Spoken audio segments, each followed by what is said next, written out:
Hey, a new shade of blue, tuning in once again. We're approaching the end of another year, and like always, I'm left wondering if I accomplished anything of merit.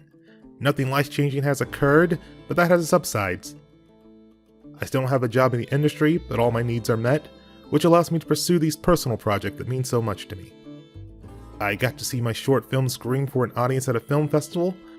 I went to my first concert this year, and once again, I was healthy enough to keep up with the Boy Scouts at summer camp. But of course, the point of these videos is my most ambitious project yet, Preternaturals. Early in the year, I decided to make a dream a reality by finally producing a story I spent most of my life thinking about. I was inspired by motion comics and YouTube series like Epithet Erased to limit the animation and focus on the narrative, which is where I think my strengths are. The plan was to keep it simple, so I envisioned several animatic episodes by the end of the year.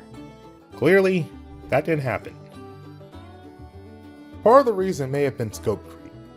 There's only so much a person can do by himself, but as people graciously volunteered their time and talent to the project, its potential grew.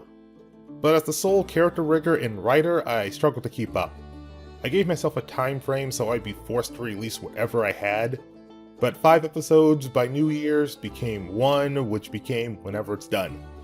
Maybe the time frame was always ludicrous no matter what, but the point of making these videos was partially to find problems that no one else talks about and show how I go about resolving them.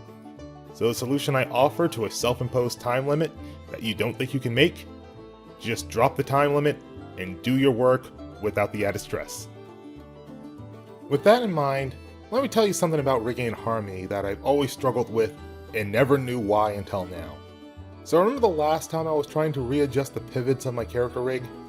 Well, the reason I'm constantly resetting pivots is that I chose to draw one body part on every view before moving on to the next body part and drawing that in every view. This wouldn't be a problem in Animate CC. I thought I was just being efficient, but in Harmony, if the pivot points aren't set to 0 when you create a new pivot peg, the information is added to its coordinates. This means if you don't draw your character one view at a time, when you try to make a turnaround, parts will fly off the screen. If you want to practice your rigging, I recommend making a simple character like this at first. Gone here really helped me strip down the essentials that for whatever reason no one could explain to me and that I was overlooking. Now I'm going to jump back into my character rig and try to salvage as much as I can so I don't have to start over. Then again, maybe that's the best option. The sunk cost fallacy could be just as dangerous as scope creep. Regardless, happy holidays and a happy new year to everyone. A new shade of blue, tuning out.